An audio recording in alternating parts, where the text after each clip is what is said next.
we need to start this. Let me try.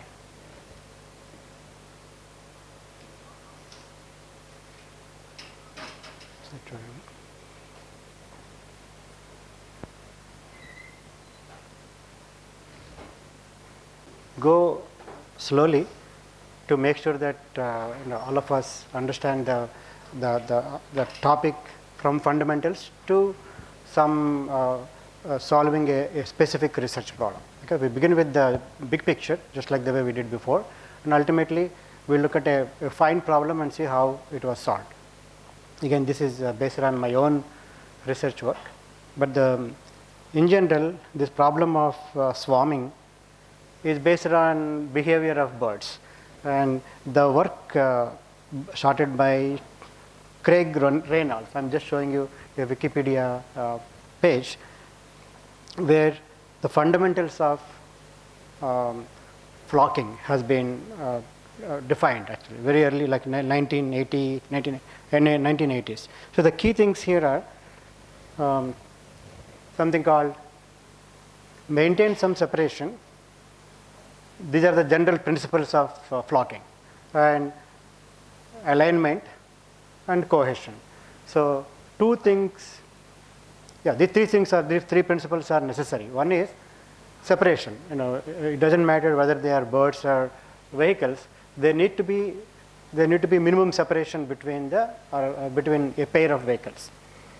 Same thing with birds too. If you obviously we get so enchanted, it's so interesting to see flocks of birds, and there will be sometimes in tens and sometimes in hundreds and sometimes in thousands, but still even more actually. The numbers in some places will be very, very large, like tens of thousands of birds, but still they maintain so beautiful pattern, and you don't see birds falling down because of collision or any sort of accidents.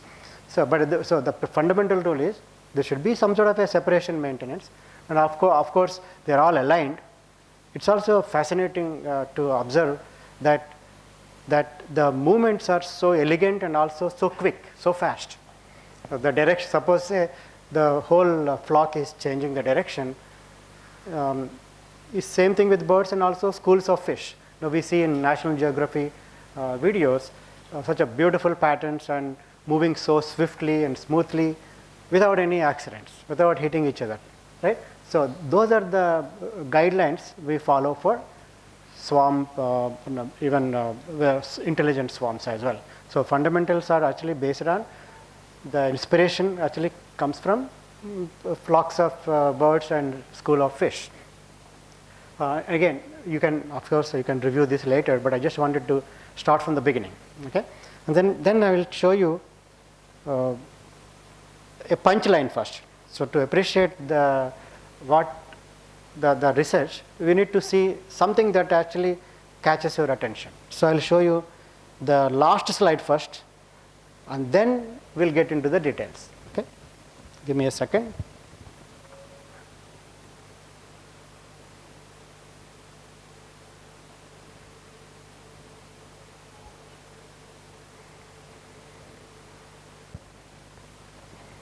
If the graph or the that is drawn based on the topology of the UAV swarm or swarm of aircraft, then look at the difference between the two pictures. Here, this is a regular graph. Regular graph means each node has the same degree. Now, what is the degree? How many nodes are connected to one node? Here, for example, the degree is 2. Whereas here the degree is not uniform. The degree is, some of them have degree 1 and some of them have degree 2. So where are these graphs coming from? They are coming from the topology of the network. On the network case, network depicts the connectivity among the aircraft, for example, UAVs. So we're talking about UAV swarms, so we can assume that each node represents a UAV. And then we are representing the topology of the swarm in the form of a graph, and then we are looking at, if you represent in the form of a graph and study its behavior, And what is our performance metric? How we'll go into details, but I just wanted to quickly give you a punchline here. The performance is how many steps or how many iterations how many iterations it takes to converge. So we have to learn a lot of things here. One is, what do you mean by iteration? What do you mean by formation? We'll all get into that. So generally, the problem is called consensus building. Consensus means you agree on something. Okay. Now I'll give you a bunch of examples later. But so the point is, if you are able to pose the problem as a graph, and then the graph properties, in this case, if the graph is like this, it takes 60 iterations, and if the graph is like this, it takes 100 iterations. So what we want to do is, so what does it depend on? What are the factors that the convergence depend on? So that's what we are trying to we need to analyze. So first of all, iteration means, what does it mean, iteration? Basically, every node is sharing its information. Okay? And so how many times it has to share? And who do you think, who is receiving the information? Each node is basically sharing its information, like on a regular basis. Let's say every step, we count in terms of steps rather than absolute time. So ultimately, we want to see how much time it takes to converge, but instead of answering in terms of absolute time, we look at how many steps it takes. Okay, the amount of time for each step depend on the computational power. So we don't have to get into that, but if you answer the question in terms of how many steps it takes. So what does each step contain? Each step includes sharing information with neighbors. All you are doing is, each node is sharing its information with others, and also at the same time it's also receiving the information. So basically, because the network is connected, each node at each step will share its own information and also receives information from its neighbors. So that's called one iteration. So in each iteration, you are sharing your information with others, and you are also receiving information from your neighbors. And at the end of the day, you are trying to solve a problem. What kind of problem? For example, a simple example is finding an average. So for example, since many people are working on wireless sensor networks, this is a good example of a static wireless network where each sensor is observing something, and it shares with its neighbors. And our goal is to see, in a simplest example, in a simplest scenario, we're trying to find the average value of whatever you are observing. For example, each node is measuring the temperature. Our goal is to see at every node should converge to the same average. For example, let's say each of the sensors here, each node represents a sensor, and each sensor is measuring the temperature. Then initial values may be different at each location. Even in this room, if you put a bunch of sensors, the temperature that you observe here may be different from the temperature you observe at some other in the corner. Okay, so the problem the simplest problem of consensus building is to get an average, and the point is we have to converge to the same average, same value. Like that depends on the connect. You will see how the connectivity plays a role. So for example, if number one is measuring, let's say 30 degrees Celsius, and this is measuring 31, maybe 32, 33, 34. Let's make it 31, 32, 33, 34, 35. Let's say each sensor is measuring such values. Then in each iteration, let's consider the first iteration. The first sensor is saying, okay, I measured a value of 31. It is sending to its two neighbors. And then same thing, every node follows the same process. Okay? So which means that if you focus on sensor 1, its own value is 31, and it is getting 32 from here and 35 from here. And what will it do? It will combine everything and divide by 3 in the first step. So that will be some number. And every node does the same. So that entire round constitutes one iteration. The question is, how many iterations does it take for all the nodes to converge to the same value? And it's a very interesting problem, but it is very well studied, and there are a lot of variations. I'm going to bring up, what kind of new things we can do. But the main point is, we looked at a simple example of consensus building. And obviously the question comes, how many steps it takes? And the answer actually lies, surprisingly, in something called Laplacian matrix. So what is a Laplacian matrix? It has two, it's a function of two parameters. One is, for any graph, for example, take this graph or this graph, you can create an adjacency matrix. Most all of us know, if you looked into a matrix corresponding to a graph, the first thing that comes to mind is adjacency matrix, right? And which node is connected to what? For example, in this case, there are 5 nodes. You have a 5 by 5 matrix, and if you look at A12, first row, second column, it shows whether node 1 is connected to node 2 or not. Okay, again, you can look into. I won't go into too detail, but I just wanted to give you the context so that you can appreciate the problem. Okay, and the fascinating result is that the convergence actually depends on the second eigenvalue of the Laplacian matrix. Okay, so you have to be. So you need to look into graph theory and understand these basic concepts to see what is adjacency matrix and what is the Laplacian matrix. The second parameter I mentioned that is required for Laplacian matrix is the degree of each node. So typically in the diagonal of the Laplacian matrix consists of degrees. So 1 element in the matrix is 2. So obviously since it's a regular graph, you'll see the diagonal elements are all 2s, but in this case it's different. Okay, and then there is also, before you get into all the theoretical things, and then you also need to normalize the Laplacian matrix. So if you don't normalize, you will the results are, you can explain in terms of Laplacian matrix or normalized Laplacian matrix. However, the results will be different if you don't normalize. Okay, so it's better to normalize the matrix and then derive your results. So the key thing is, it is interesting to see the eigenvalues capture the behavior or the characteristics of the graph, and especially the convergence. And one more aspect, one more feature or characteristic that is important is something called stability of the network. So stability, of course, it depends on again the degrees, because stability is something like, if you have taken a class in signals and systems, we define stability as of a system in general as something like, if the input is bounded, can the output also be bounded? So bounded input, bounded output. So for bounded input, can we assure output also is bounded? That is the definition of stability.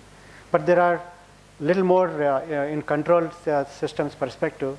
There are more rigorous definitions in terms of stability. But it is sufficient to understand that the idea of stability before you get into some more advanced metrics.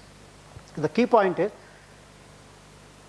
if you have a network of let's say vehicles or nodes, wireless sensor network, like a wireless sensor network, then if you can represent the topology in terms of a graph, and then by studying the behavior of the graph, characteristics of the graph, you can predict how many steps it takes or how many iterations does it take to converge. So convergence itself, or consensus building is a process, and convergence, it refers to when there's when do you stop, how many iterations are required, and at the end of the certain number of iterations, all the values will be the same, or you converge into certain whatever you are looking for. For example, if you are finding an average value, it is the simplest example. The other things are convergence of like a formation control. In fact, that is a problem we are going to discuss in detail later. So what do you mean by what is formation control? Let me give an example. Let's say you have a collection of UAVs, a bunch of UAVs. They're starting from different locations, and then they are going towards a common destination. to accomplish some task, some mission. They're starting from different locations. For example, one could be starting from that corner, one could be from this corner, from maybe, and other vehicles from any random places. And then you define a pattern. You want to first you define a pattern. You want to form like a triangle or a or some like a some structure. You predefine the structure, and then each vehicle starts from different locations, and while going towards the destination, somewhere in the middle, you are expecting the formation to be complete. Now, suppose say you create a triangle pattern. Now, you have seen military jets and all that. They try to form a pattern when they are flying. So, whatever pattern you decide, you define that structure, and then all these vehicles are going to go to their respective or expected positions. So, so consensus building in that scenario is how many iterations does it take, how many steps it takes for all the vehicles to come to the pattern. Okay? So, ultimately, they need to form the pattern before they go to the destination to accomplish a task. I am going to show a little more details. Okay? Give me a minute.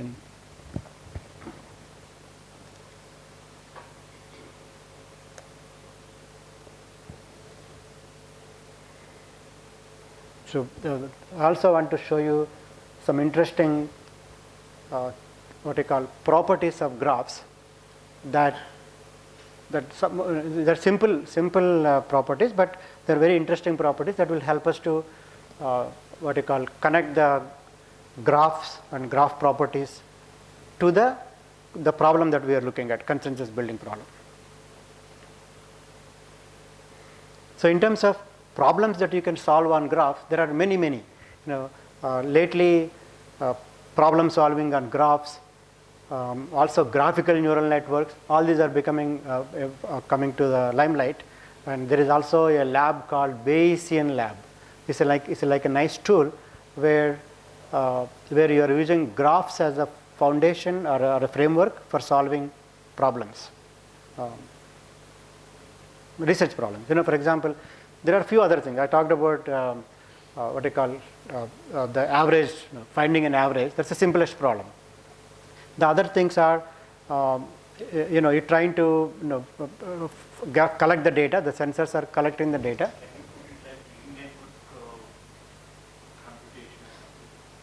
Right. Yeah. So that's also like you're computing on the network, in the network, like a graph. Basically, in terms of theory, you're defining a graph and you're solving problems on the graph. Then, right. The other things are like some estimation problems, tracking problem. So estimation is like estimation means for example you're trying to fit the data to a known distribution, or you're trying to find, like for example if the distribution is a Gaussian distribution, your goal is to find what is the mean and standard deviation.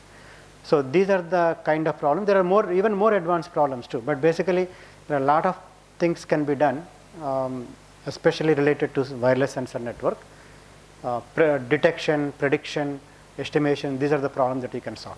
Okay. So what the example that we took is very simple. Let me take a minute. Say again. Right. It's a data fusion. Data fusion in the sense you are collecting the data and think about what are we doing with the data. Are you trying to fit it to a distribution? Are you trying to estimate something? Are you predict something? So those are the problems. Obviously, they depend on the network topology, and then that's the reason we need to use graphs as a graph properties or graph characteristics.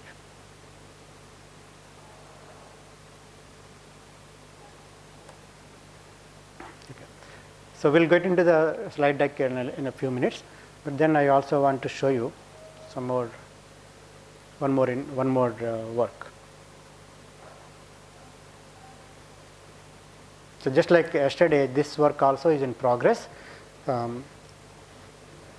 will discuss few interesting properties of graphs.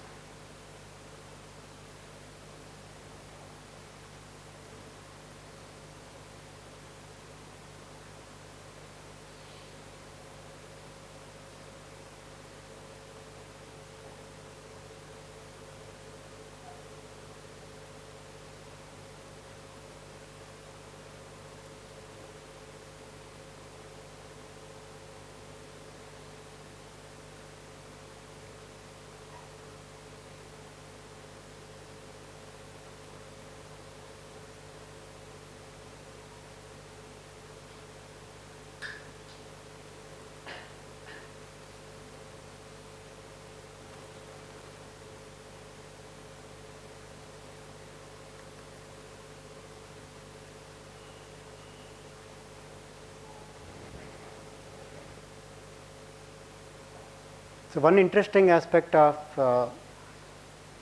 graphs and mobile networks, mobile sensor networks is the idea of mobility. It's very fascinating to see, very interesting to see what is the impact of mobility. We talked about static graphs. We just saw a static graph, and you can solve the problem of how many iterations does it take. And as I told you, it depends on the convergence rate or convergence time depends on the eigenvalues, basically, especially the second eigenvalue.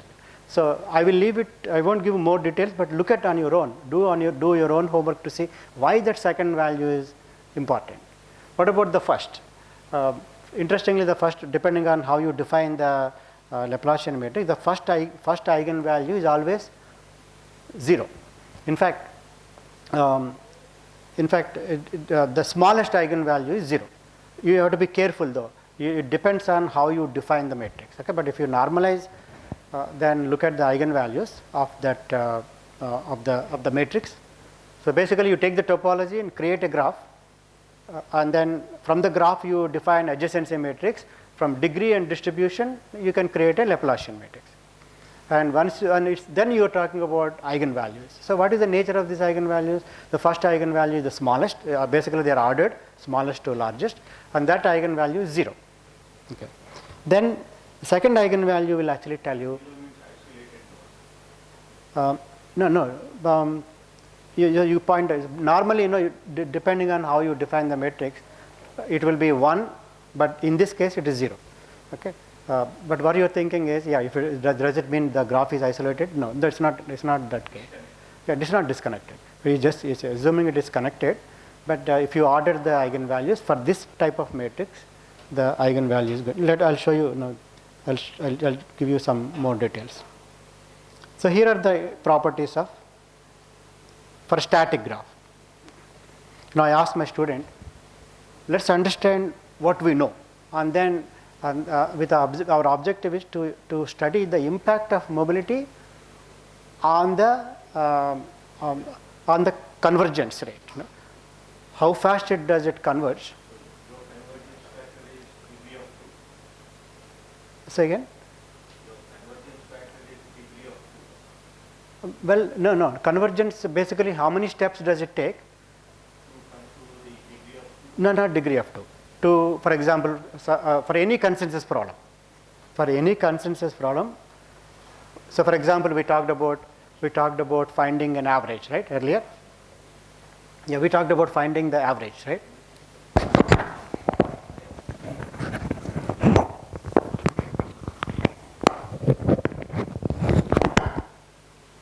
Is it okay? Yeah, can you hear me now?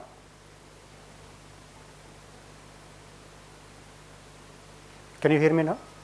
Okay. So look at the problem is, in a simple example is you are trying to find average, and because you cannot find average at the one shot because you don't have all the values. It's more like not all nodes are connected. It's not a fully connected network. If it's fully connected network, it's only one step. Right. Yeah. So right. Basically, each node computes the average based on the information it has. So the question is, how many rounds we have to share information, or how many iterations does it take to make sure that every node has the same value? Yeah. So the answer to that, interestingly, lies on the second eigenvalue of the Laplacian matrix. Okay. So that led to really understanding the eigenvalue properties. So, right, yeah. Right. Yes, I will actually, give me 1 second.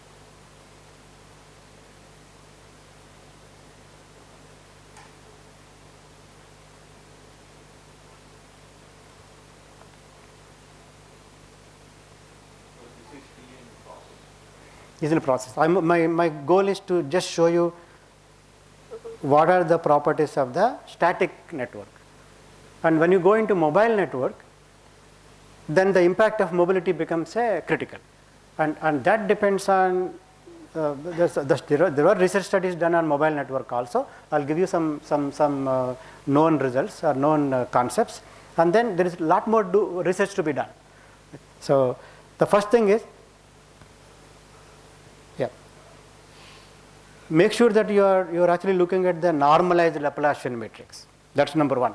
So in fact, how does the normalized matrix look like? The nature is it's a row stochastic matrix. So that is the nature. Okay. So I won't go into too many details, but look at these properties. The eigenvalues lie between 0 and 2. These are the basic definition that we know. You can read some papers on your own and come to understand these things. But these are the known results. First smallest eigenvalue is 0, and then second smallest eigenvalue is less than or equal to n over n minus 1, and the largest eigenvalue is greater than n over n minus 1, and sum of all eigenvalues equal to n. Say again. Manhattan network. Well, yeah, I didn't. Basically, whatever be the network, you can design the Laplacian matrix corresponding to that. I'm only looking at the Laplacian matrix. Okay, and then see the largest. There are some. These are the known facts. The product of all eigenvalues is n by n minus 1 power n minus 1. Actually, yeah.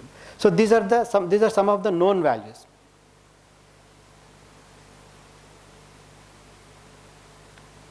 Yeah. The point is, for mobile ad hoc network, what are the things that you can what are the nature? What is the nature? What is the behavior? Because that is if it is a network is static, then we are good. We know all this thing. But what if the network is mobile? Okay, like why are we getting into mobile ad hoc network? We're talking about swarms. We want to understand the swarm behavior. Once again, look at the concept of consensus. Consensus building means you're trying to agree on something. It could be just a number. It could be like an average value, or it could be something like formation control. For all this, or it could be some sort of an estimation problem. All this could be mapped onto into something called consensus building. And then the question is, the fundamental question is, how many iterations does it take? That's what we're trying to answer. Once again, you can see that this problem is definitely an interdisciplinary problem. And if you work with a mathematics professor who has already done a lot of work on graph theory, it becomes much easier for you to for example, if you are getting some results and then you want to see whether the results are meaningful or not, definitely the experienced professor in graph theory, they may be able to help you. The second thing is, so the second thing is that maybe it's a couple of points I want to make. One is, whenever you are doing research in subjects like wireless sensor networks, it's not about practical aspects only, but it will be interesting to derive some theoretical results. Because without theory, no matter how much research you do and show results, you cannot really it would be insufficient in the sense you cannot prove that that's the best you did without theoretical. Like for example, if you are looking at any performance, what is the best performance? You don't know what's the best performance unless just because you're doing a lot of experiments. So there should be some sort of bounds in terms of what. Okay, like for example, when we look at compression or channel capacity, and in terms of compression, there are some bounds in terms of how much you can compress. The same way, in terms of data rate, capacity is the maximum achievable data rate. So without that, no matter how many experiments you do, you cannot say your results are best or better. So in that context, especially when you are working on wireless sensor networks or mobile ad hoc networks, it is important to connect to graph theory, so that graph theory will actually tell you what's the best you can achieve. So for example, that's the reason here we're saying that your behavior of convergence, especially how many steps does it take, it is dictated by the graph theory. Okay, so that's where Laplacian matrix comes into picture. Okay.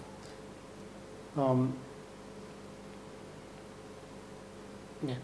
Okay, maybe I'm sure actually you can find what is the Laplacian matrix and how to construct it and all these properties that I was talking about. You can also look on the literature. It takes some time. What we are trying to do is first enumerate everything that you know, and then next step is we are looking at what are the new results we can get, especially when you consider bring mobility into the picture. Anyway, so that is the idea here. Now let's go back to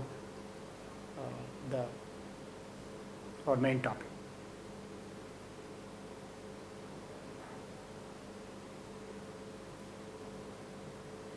So this work was done by Srijata Mukherjee. She was my PhD student. She graduated in 2021, I believe.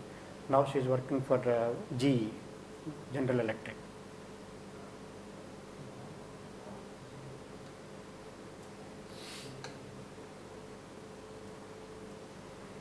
So in this presentation, we will review flocking and collision avoidance. Two things.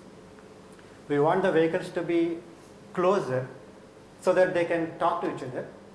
They are within the communication range. At the same time, you want to make sure that they don't hit each other, they don't collide.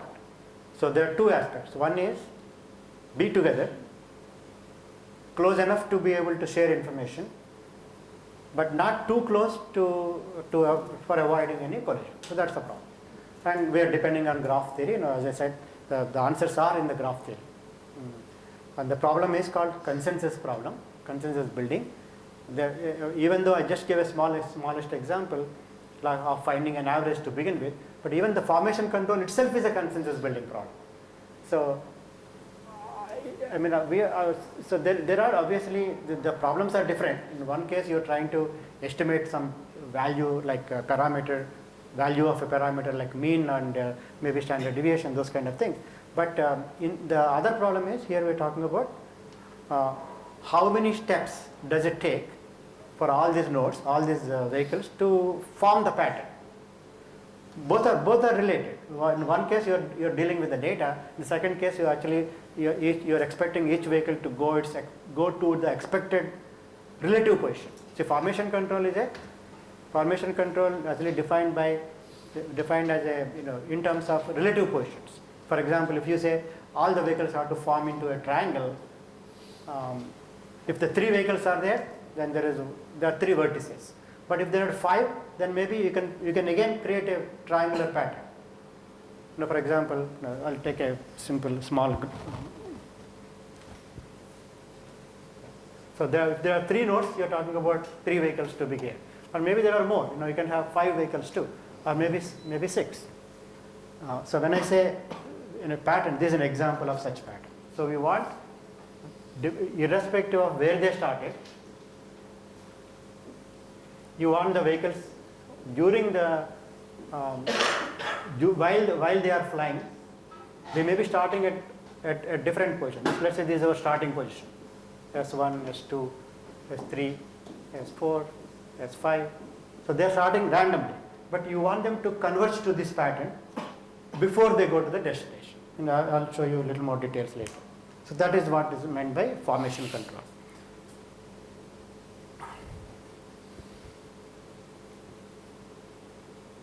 The degree distribution concept here is that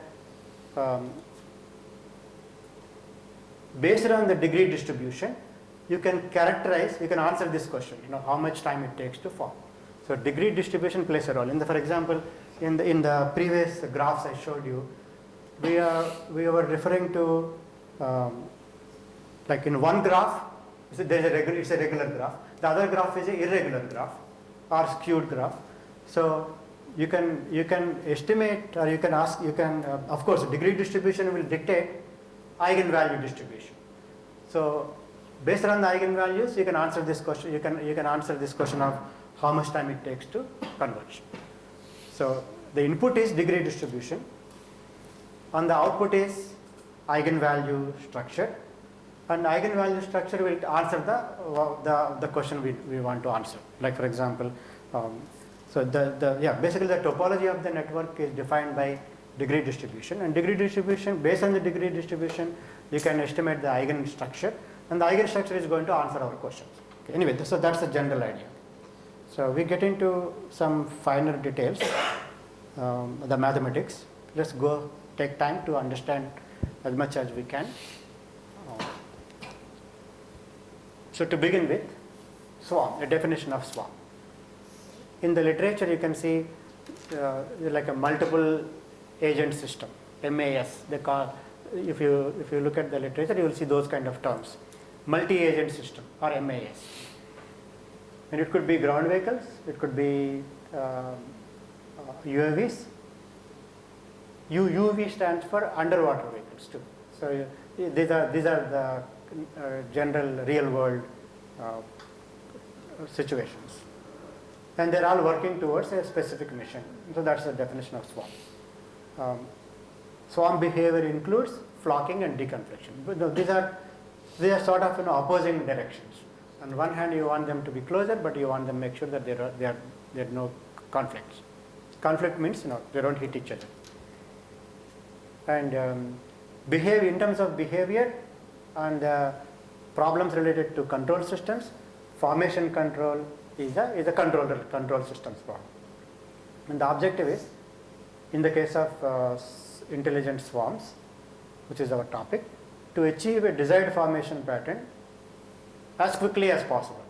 Okay, again, and as I drew on the board, the vehicles are randomly located, but they're all coming to their expected positions in the shortest time possible. That's our goal. You will have lots of questions if you think through. Okay, but of course, feel free to ask me. But we are, even though I'm actually guiding you towards a particular problem, there will be lots of questions in your mind, and we will try to answer as much as possible. So first thing is, map onto a graph. I'll take time to go through this so that when you see all these variables in the next few slides, you should be able to connect and understand what exactly is being done. So first thing is graph. Typically, graph consists of vertices and edges. That's kind of simple. And the adjacency matrix definition is that there are two things: adjacency matrix and Laplacian matrix. Adjacency matrix is, if you have n number of nodes, then the matrix will be n times n dimension, and the element aij, referring to ith column and ith row and jth column, will be 1 if there is a connection between I and j. If I and j are connected, element aij will be 1. That means there is an edge. The meaning of edge is kind of interesting. You can assume that those nodes are within the radio range. They are able to communicate.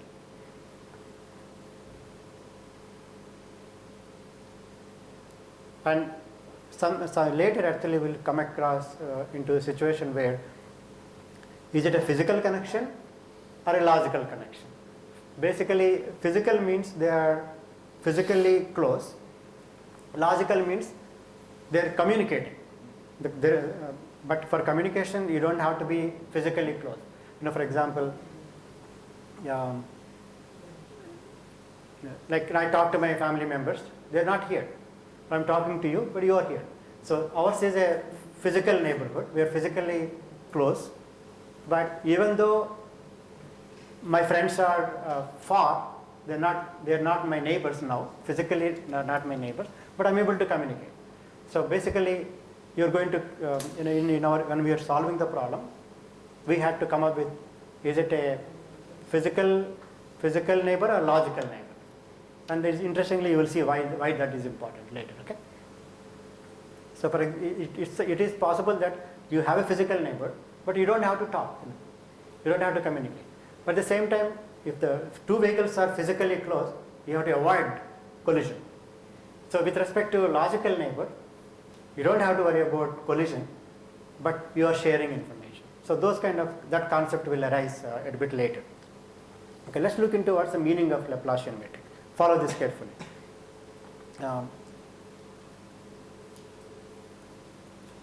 Yeah, adjacency matrix is clear, right? Degree matrix is only diagonal, it's a diagonal matrix, and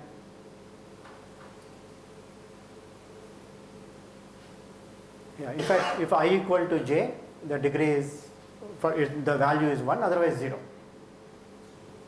In fact, it's possible that there may be, each node may be connected to many neighbors. In that case, you are actually putting the value of the degree. So it's not 1 in that case. So degree, in fact, maybe let's make the correction here. What I am saying is, if the degree can be more than 1, right? So in that case, if you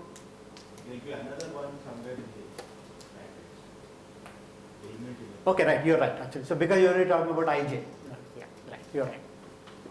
For example,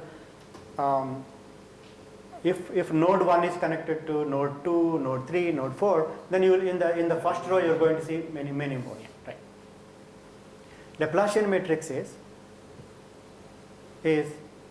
follow this. Degree ij if I equal to j, and minus 1 if I is not equal to j, and vi is adjacent to j. In fact, if it's better to look around on the Google and see what's the Laplacian. Let's take some time, because it's very critical for us to make sure that we understand this term a little more clearly. It is similar to 4 adjacency or 8 adjacency. Yeah, one minute. Actually, I wanted to show.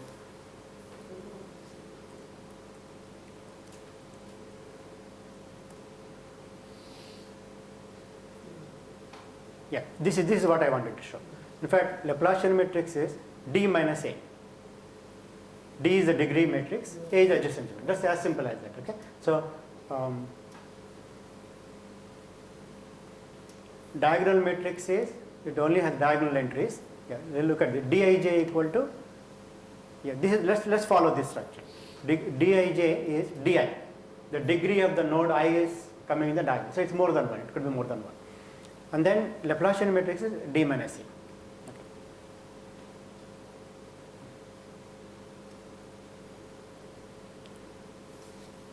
What about normalized Laplacian? Let's look at that too.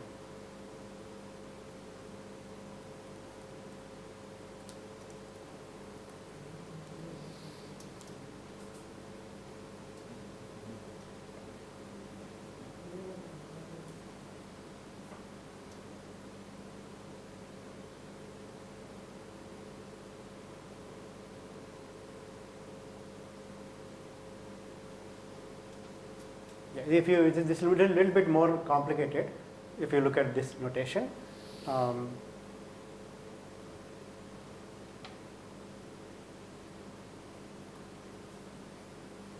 me one more minute, and then these definitions are little important before we go further. So we talked about Laplacian.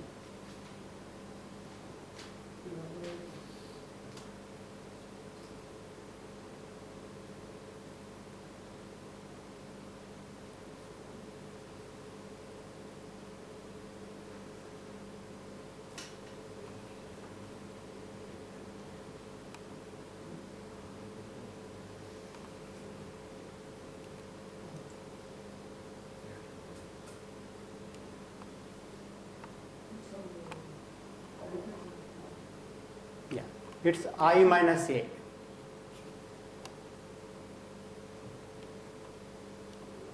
Yeah, normalized Laplacian is I minus A. I is the identity matrix. Yeah. So this is, I think, is the simplest way to look at. So we define Laplacian as D minus A, and then the normalized Laplacian is I minus A. So further normalized Laplacian, if you look at the eigenvalues, then all the things that I talked about before, the properties hold good.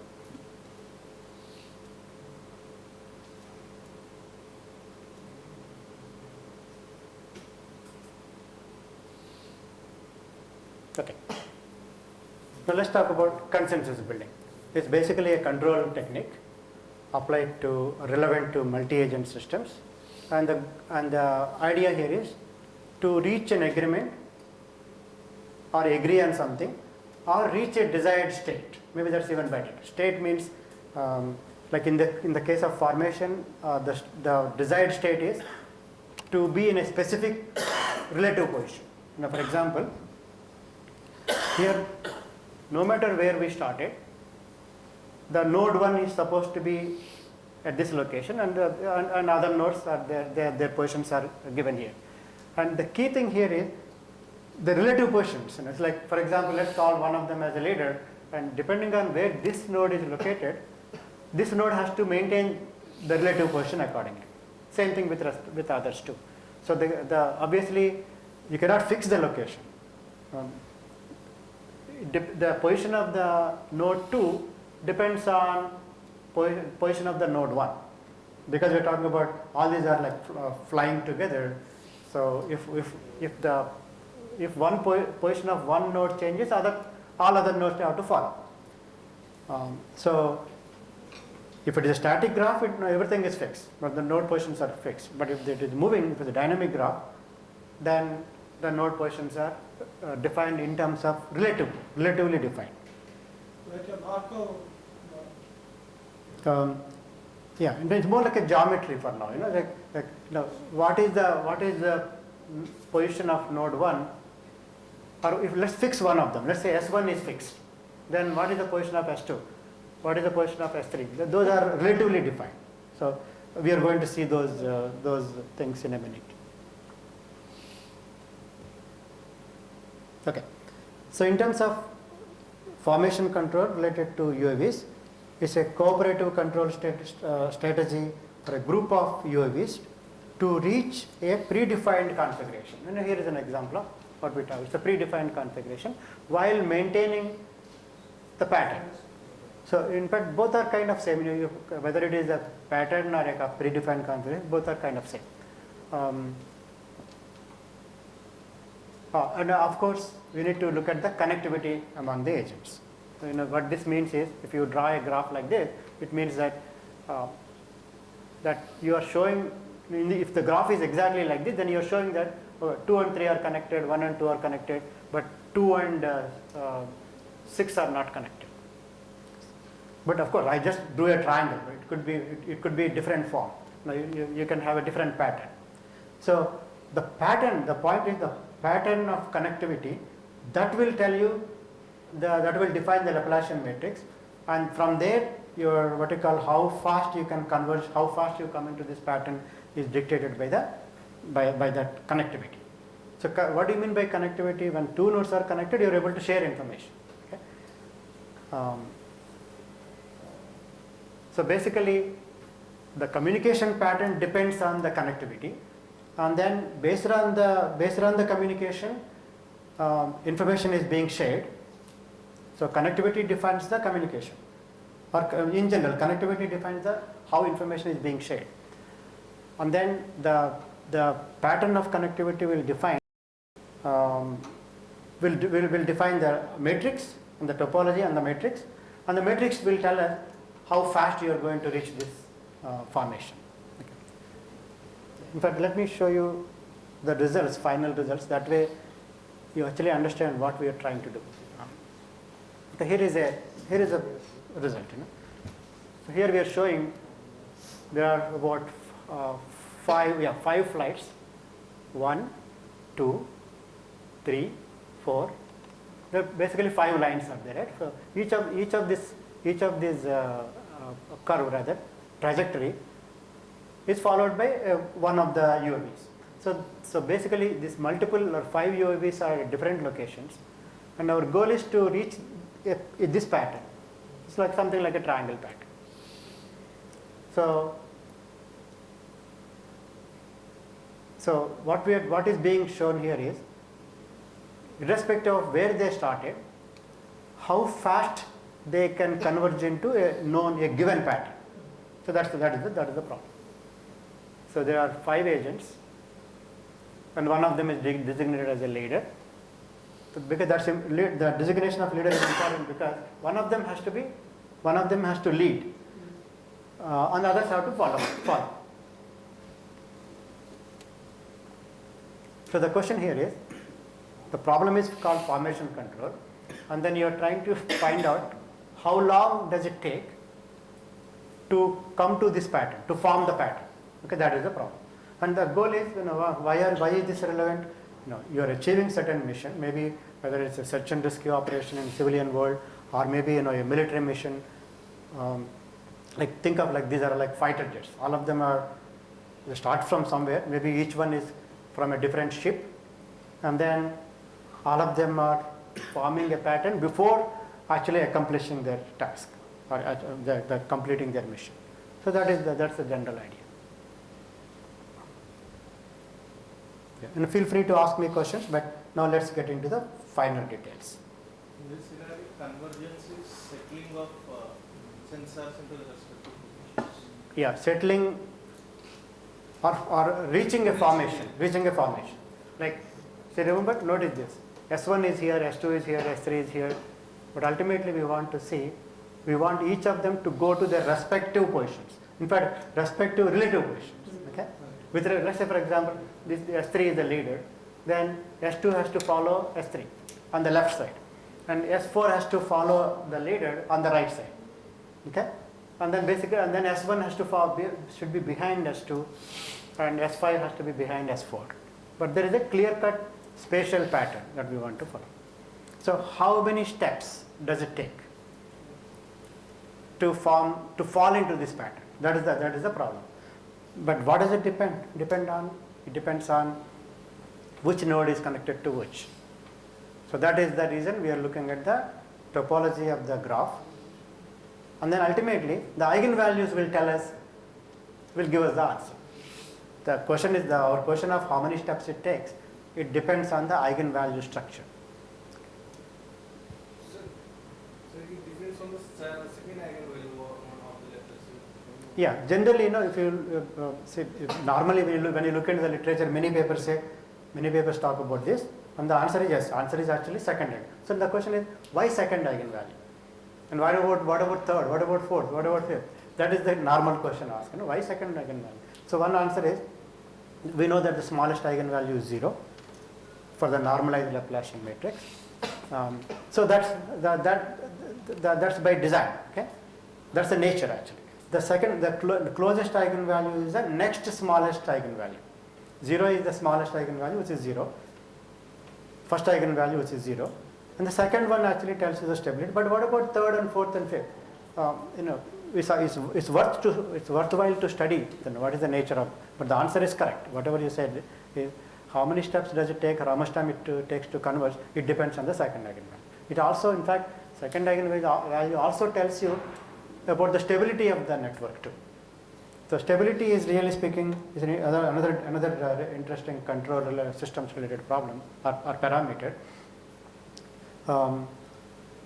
Like normally, as I mentioned before, stability refers to if there is a small disturbance, then how quickly the system can come back to normalcy. So that's a simple meaning of the spirit behind the stability. But there are lot more involved on this. For now, we are focusing on consensus building, but these are related. Stability is also related to sort of consensus building. So let's look at those definitions, these terms a little more. We have enough time, so we'll go through a little more in detail so that you can appreciate the problem formulation and the solution. So these are example graphs, and this is not a regular graph. Some nodes have degree 3, some nodes have degree 4, and some have only 2. Okay, P stands for position, V stands for velocity.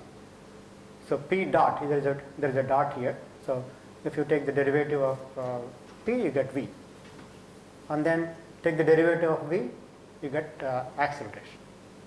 So P for position, V for velocity, and U for acceleration. And I subscript stands for the age and time. and this is undirected graph. You are representing like an undirected graph. And then notice this. D stands for relative position.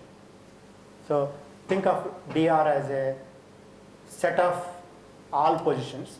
That means, yeah, like for all the, it's a set of positions, and a set of relative positions. And what do you mean by relative position? PID minus PJD. I and J. No, your D stands for, capital D stands for the desired position. So if you take two nodes I and J, and suppose this is our desired pattern. Let's take 1 and 2. So no, you can use this. You can substitute here. The position of 1 is P1D. The position of, let's say J equal to 2, I equal to 1 and J equal to 2. So P1D stands for position of node 1. P2D stands for position of 2. That's the desired pattern. You want remember it's a relative pattern, not a fixed location, not a fixed pattern. Because as you are flying, we want to have this kind of formation control or this kind of formation pattern. And no matter where they are, you want to have this kind of relative positions. So that's the reason. Obviously, position is a two-dimensional, right? There is a x and y. So if you look at you can separate them very clearly. Start with x position and y position. You have two parameters, right? So take x location of 1 and x location of 2 and subtract. That gives the relative position, isn't it? If you subtract x1 and minus x2, it will give you the distance will be relative distance. And same thing with, say, you can do for x coordinate as well as y coordinate. So you can clearly separate x and y coordinates and come up with the relative positions corresponding to all these 5. Yeah. So just start thinking about substituting I equal to 1 and j equal to 2 in your mind, then you will be able to appreciate this. Okay. We'll go further, and then again I'll try to focus on the concepts, and then once the slides, you have access to the slides, you can start looking at taking some examples. So what we define here is something called collision zone and interaction zone. Some of these ideas or concepts are derived by my student, but some of them are based on the literature as well. So, for example, this red circle is a collision zone. That means if thinking about one vehicle, suppose this is vehicle 1. So all these circles are related to one vehicle. Focus on one vehicle. So vehicle 1. So vehicle 1 is here, and you don't want any other vehicle to come within this dashed zone. If it crosses this and gets closer to this with a small circle, then there is an accident. So no matter what, no other vehicle should come within the small circle. So you need to stop it before. If you find another vehicle coming within this red circle, you need to stop. If it is within the red circle, you are in trouble. And if it crosses the small circle, then definitely there is an accident. So we don't even talk about, let's ignore the small circle, focus on the dashed circle. So that's R dash, okay? R dash is our boundary. So we want to make sure that no other vehicle comes within the dash circle. So that is called collision zone. So collision zone is defined as, for each vehicle, I. Time is also important because it's a mobile network, right? So time is also at a given time, t, for a node I, if the position of ij is between 0 and r dash,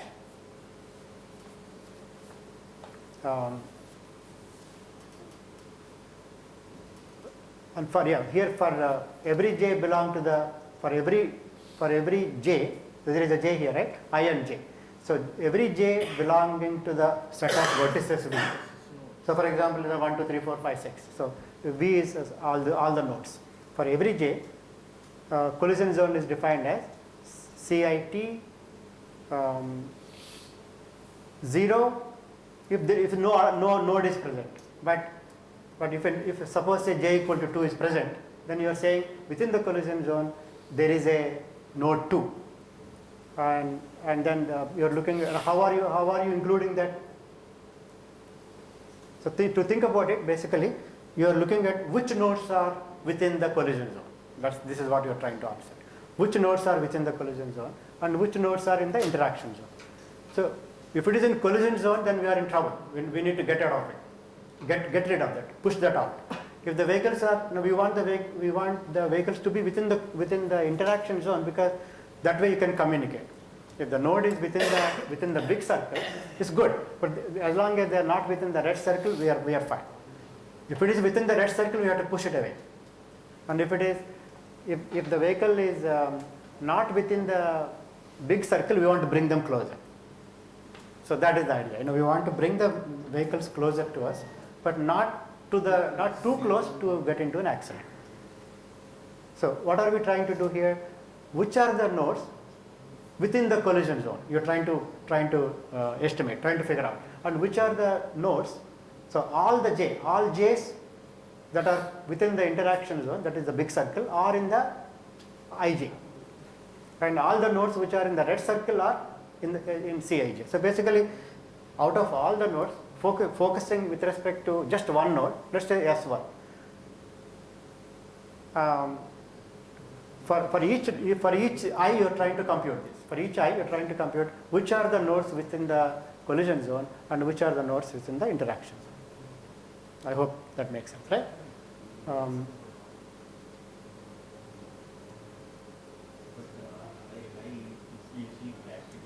Hmm.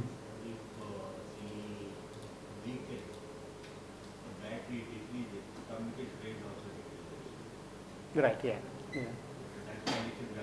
Right, for now we are assuming that an ideal situation. Yeah. So, in fact, really speaking, when you look into swarms, the issues like what if you are sending a message but message didn't receive? So those uncertainty issues have to be studied more. They add actually some challenges. So the fundamental idea of consensus building, formation control has been done long time back. But so, for example, if you write a paper on formation control only, most likely it will be rejected because there's nothing new. But if you add how to handle the latency issues, or how to handle uncertainties due to or some sort of a failures, then it will be more interesting. But if it is only just a formation control, that problem has already been solved. Just for the sake of students, you always have to come up with even while choosing the problem, make sure that your problem is something new.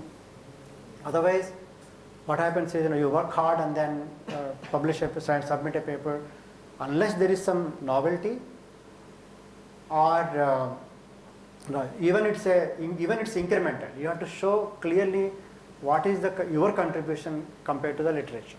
Otherwise, for example, I see a lot of papers coming in routing algorithms. There's not much. It's very difficult for any reviewer, or other reviewers will say, "Oh, I didn't find anything new," and they reject right away. But so you need to think about, if you take especially something like a routing algorithm or security algorithm, you have to really make sure that your work is something different, something new that you have added. But if you take a totally new problem, like problem that I was talking about before, like yesterday and day before, then you are right. You are the front runner, and there is not much work has been done. But if you pick up like problems like consensus building, many of these problems have been solved decades ago. So you will be at a disadvantage if you pick something that is well studied. But if you do, of course, who knows, you may be coming up with some new idea. But make sure that whatever work you are focusing on, you are doing something that has not been done before. So otherwise, because if the review process takes about 3 to 6 months, you will be at a disadvantage. And after 6 months, your paper gets rejected, then you don't know what to do, especially you are trying to graduate soon. So it's very important to begin with, pick a problem that has not been done before. Or definitely you should have an idea about you are going to get some results that are different from what you find in the literature. So you have to put a lot of efforts in the beginning. Yeah. All right, I think we can do that. Just for 5-10 minutes you can have a review. Yeah. My goal is to make sure we are, I want you to take away something from this lecture, so I'm going to go a little bit slowly. And then of course we'll share some publications later. I said to tell you the book, because now 3 problems for this. Right, okay. Yeah. Since we don't have a restrictions in terms of it's a conference paper, you only have 15 minutes. And sometimes the work may be great, but we don't know how much we can get from it, right? So here the problem is I want to show how we define the problem and how we solve the problem. Now, by the way, this is a PhD student's work. So some of the work is based on the existing literature, but some terms and concepts we presented. For example, this kind of collision zone, and then the interaction zone. Some of these are defined by my student. The other thing that we introduced is logical neighbors and physical neighbors. So, all right, we'll take a few minutes break.